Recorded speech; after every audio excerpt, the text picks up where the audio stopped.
Hey, welcome to the Cherry Blossoms. Good morning. It's about 9 o'clock in Cincinnati, and this is the last real weekend that we'll have with the Cherry Blossoms because they come and go very quickly. If you've ever shot cherry blossoms, you already know this.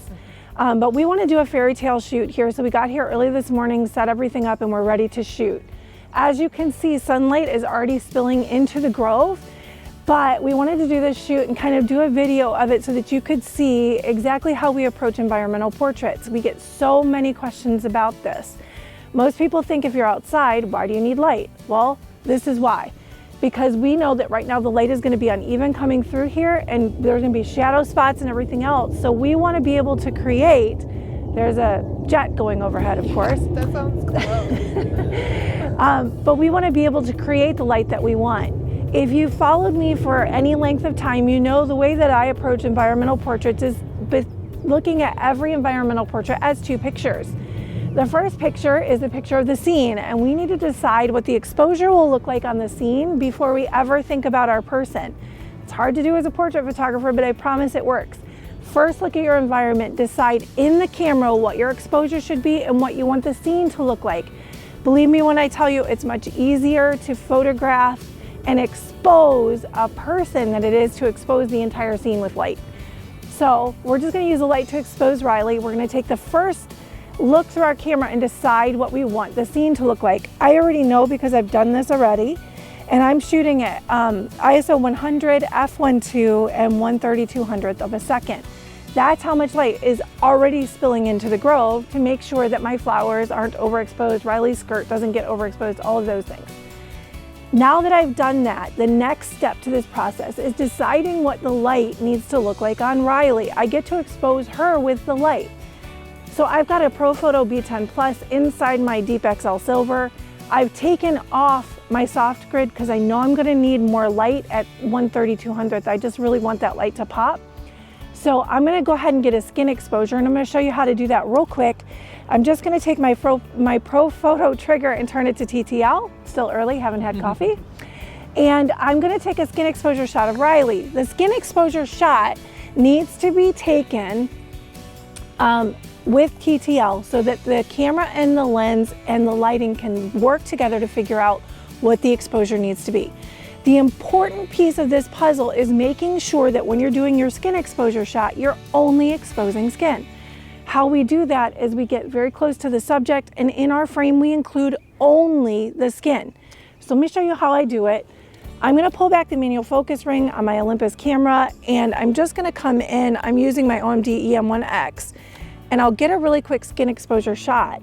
Now what I've done is just included Riley's skin, making sure I'm not blocking the light from coming in so it knows what to do. Now after I've done that, I'm going to take my trigger off TTL, place it on manual. This locks down the exposure so that the lighting will not change unless I change it. Now I can still tweak from my trigger, which I probably will do, but let's take a couple shots and see what we come up with. I'm using my 45mm f1.2, and if you know me, you know I love to shoot at f1.2, and I try to do that whenever I can, so I'm using high-speed sync. Okay, if you have questions about that, DM me and I will explain high-speed sync, but right now let's get shooting because Riley's freezing and so am I. Okay, I'm gonna have to get back pretty far because I'm using my 45 f1.2, and so I've got a pretty big angle. Now, I want less grass, more flowers. So in order for me to get less grass, more flowers, I'm gonna shoot from a very low angle up into the flowers themselves. So let's get really low. Yes, another consideration that I'm making right now is that I want to turn my light up just a little bit. So I'm just going to turn it up 5 fast clicks. That gives me half a stop of exposure. Another thing I'm looking at as I'm looking at the scene, I want to make sure no tree trunks are coming up out of Riley's body from behind her, because it looks really weird and later you wish you had shot a different angle. So when I'm looking at the scene and kind of surveying what's there, I want to make sure that she doesn't have any weird things coming out of her head. So let's see if I liked that exposure better. Yes, now one thing I'm noticing is that I need to bring the light more forward because the light is hitting her and kind of splitting her, and since I don't really want split light, I'm gonna take this light and I'm just gonna move it more forward. Thank you, squirrel. That was really cool. I wish I was shooting right now. The squirrel brought us some snow. From Tracie. That would have been really fun to shoot. Okay, let's see if we like this angle of light better. We just want it to really make sense and not split her so much. Much better. Much better. And now that I have the light where I want it, I'm gonna go back down that half a stop. Yes. Beautiful. I want to show you kind of where we're at with things and what we're getting and give you an idea of how the images are turning out. Remember, we just did that one touch skin exposure. We didn't go crazy and try to figure things out. Really important to be able to just shoot the stuff. I want to get a couple close-ups because now we're in these flowers like this and it looks so pretty. I want to make sure you air your head this way just a little bit so that we don't get crazy shadows.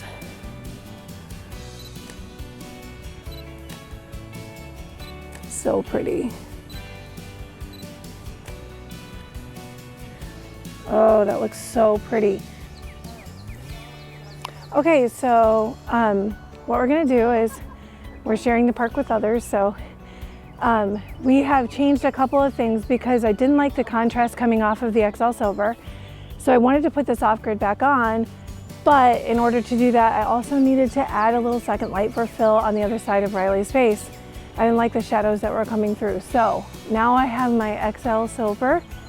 We've brought it a little more forward facing. We've added a 2x3 on a B10 Plus over to the other side to give Riley a little bit more fill light on her face. Still using the same settings. I will tell you that when we did a TTL shot this time, it brought our power up on the B10 Plus to 9.6. So let's see what we get here. Again, getting really low. Making sure, oh yeah, that's what I'm talking about. So dreamy, Riley. Yes, just get real dreamy and move within that space. Love it. The more you can keep your chest turned toward the key light, the better, so we don't get blown out by the sun, and then move within that space. Yes. You can reach up to those flowers, you can touch them, you can smell them, the ones to the side, yeah. Good, beautiful, yeah. Real long, yes. Gorgeous. Turn your body all the way this way and then your upper body toward me. Good. What if you pretended to be walking toward the light? So take a step backwards. And then get snared up on that skirt, yeah. And maybe when you hold the skirt, maybe it's more kind of out to the side or to the back a little bit, just so that we don't reveal your legs. And just walk right toward that light. Okay, do it again, but this time chin toward me a little bit more. And maybe you're walking forward and you have like a softer hand in the front with that back arm.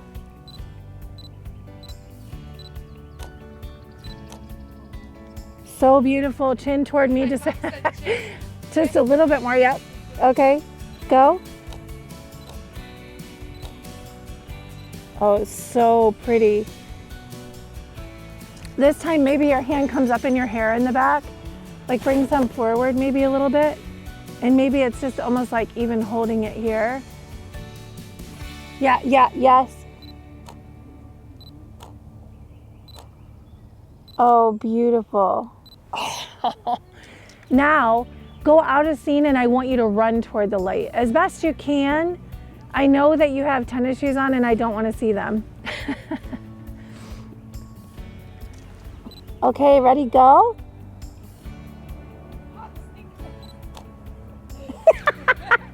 Okay, that did not work.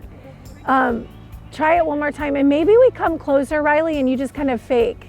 Yeah, like there. Okay, go. That was pretty. I love it. Just chin out toward me and down a little bit. Okay, ready? 1, 2, 3, go.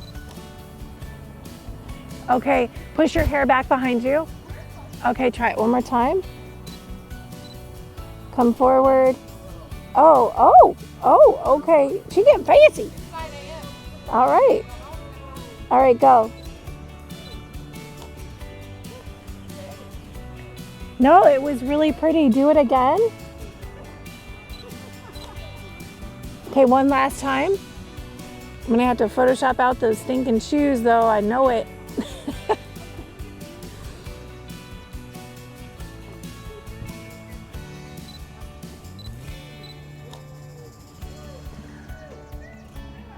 Oh, Riley, it's so pretty. So here's what I want you to do. Turn your back toward me. Okay, good. And you're gonna do, like, cover up your legs in the back because they're kind of showing through more. Like, bring more of the skirt to the back since you're facing away. Yeah. Riley's wearing joggers underneath her skirt because it's cold. Anyways, so Riley, I want you to fling around like with your hair and come all the way around that way. Yeah, but I want you to do it in a motion. Yeah. Exactly. Okay, ready? 1, 2, 3. There we go. Let's try that again. That was really pretty. Stay just like that once. Hand back again. The front hand, bring it around your waist. Good, just like that. Stay there. Now one with eyes here. Oh, that is so beautiful. Riley, oh my God, literally like total fairy tale. You gotta give me some armpits for a second. Oh. It's just the coolest. This is like totally just a fairy tale. Oh my, I want these today. I want to post them. Can you believe it? So gorgeous. This looks so good. Yes, I love it. This is like perfect. The color. Now, I want you to spin, but it's gonna be interesting because I'm gonna have you spin, but I want you to spin and then come back to the light always, which is tough. Yeah, so you're gonna just stay in space and spin, and your arms you could have an arm here and spin, but just make sure when you get back to the light, your face is this way toward the light, okay? And I feel like this isn't even hitting you anymore. I feel like you floated forward. I have floated. Okay. The sun's floating. Okay, float back. Let me see what happens. That's good. Right here. Yeah. Look, I'm kinky.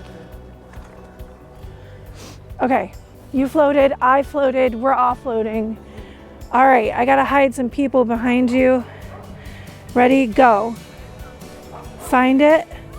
Good, do it again. Don't hold it, just spin. And then find it. Ready, go. Let me see what we got, if we got tennis shoe. We do, you might have to take your shoes off and be even colder. Okay. Let's see, I think I can do it. Okay, no, nothing with the skirt. Maybe even if you're up on your tippies, your skirt might not get caught as much. Okay, ready? Go.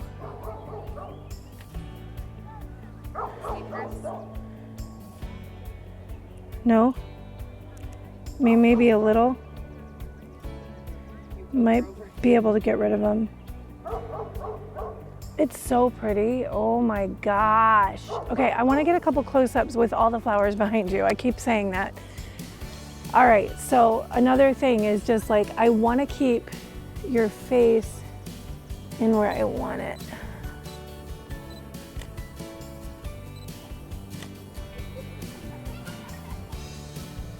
Yeah, okay, now listen, I really need like a really close-up one. So think like this, arm across, hand up. Fingers just really soft.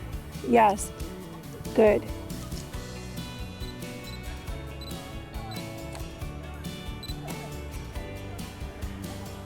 Riley, do one looking directly into my lens.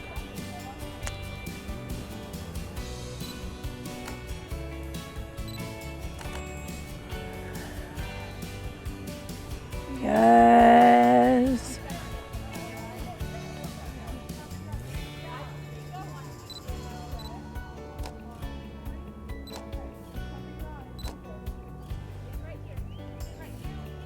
Beautiful. I'm obsessed. Open your body to the camera more, like turn around more. There you go. I've got this front bokeh. It looks really pretty. Beautiful. Oh, that's really cool. See if I can find a clean spot. That's my hand. Good, good.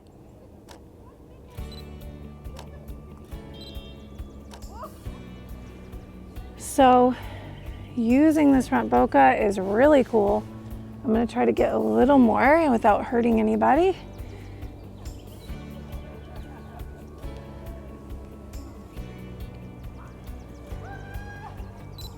There we go. I've got to make sure there's not a flower right in her face. This is actually more challenging than you think. Hey, so I hope you enjoyed this environmental portraits presentation. And I know we were live at the cherry blossoms and they are so beautiful. So I'm so glad you all could join us. A few key takeaways. Don't forget, every environmental portrait is 2 pictures. So make sure you get that exposure on your scene first and then use that TTL feature on your Profoto lights to get the skin exposure from your subject. Remember, get low and use that angle to create beautiful images that kind of leave out some of that green grass that's really going to be, really, really green. And then also, don't forget you can use motion to create a story in your images. So when your model's moving, spinning, jumping, those things are awesome for storytelling purposes in an image. Don't also forget to get that close-up and then that wide angle shot so that you get 2 different perspectives and allow yourself to see which one looks best to you at the end of the day. The next part is making sure that you use some of that floral feature to use some front bokeh and to shoot through those things and just move it around a little bit. As you can see, there's a little bit of wiggle room there between keeping those flowers off the person's head but creating the great blur that you want in the front. And then last but certainly not least, remember that when you're shooting, use your angle of view to keep any obstructions out of the background like other people and make sure branches aren't coming out of your model's heads. Anyways, I hope you enjoyed this presentation. If you did, hit subscribe so you're the first to know when we upload our next video. And if you would love to be on a live shoot with us, go visit us at fantasy2frame.com. That's fantasy2frame.com, the number 2. And we look forward to seeing you at one of our live events or maybe on our next video capture. Talk to you soon. Bye.